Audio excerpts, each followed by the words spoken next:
Hello, Dr. Wolf. This is my review of, well, at least my thoughts on amending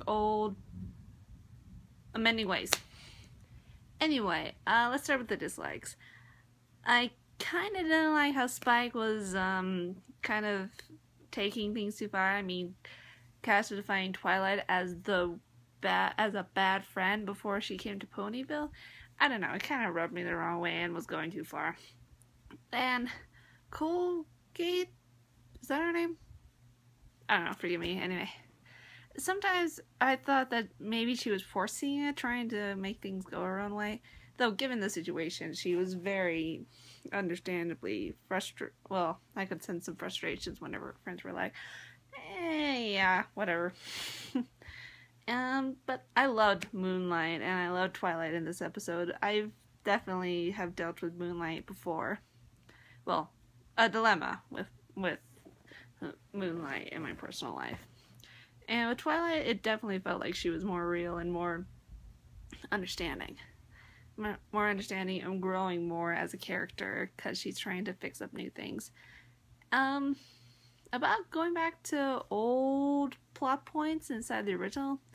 So I don't really know. It would be very interesting to see them go back, but then it kind of feels like they're making up for mistakes in the past. And that might actually end up making more problems for the future episodes, because then they'll be like, wait, didn't they fix that? Then they'd be like, whatever. What else? Oh yeah, Starlight Glimmer. I don't know. I have doubts that it's actually her, but if it was, I kind of have a weird theory about it. Starlight Glimmer was able to remove cutie marks from the ponies, right?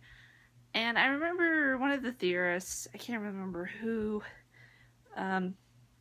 but they brought up the idea, well, if she can take the cutie marks off, what if she could switch her cutie marks with another person?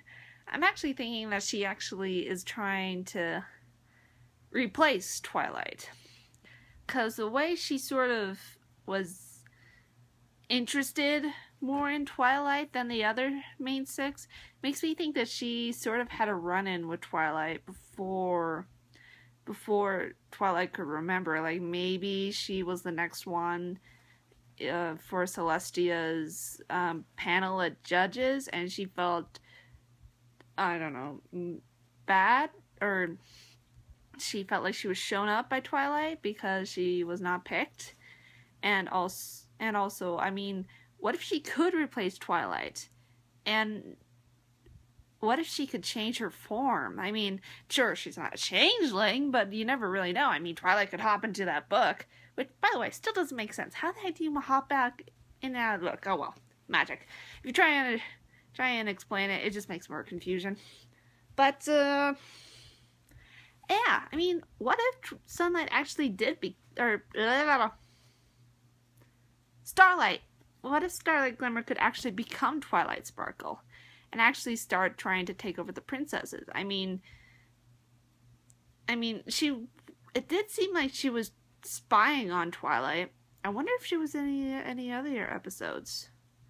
It would be kind of interesting if she was showing up to every single episode where Twilight was alone and without the main six. Because, I don't know, it's basically thinking of Twilight because she's more focused on one task than actually exploring her surroundings. I mean, Applejack had way too much intuition with Starlight. I mean, the first time you see her, she's just like, say what? Anyway, yeah, maybe that actually,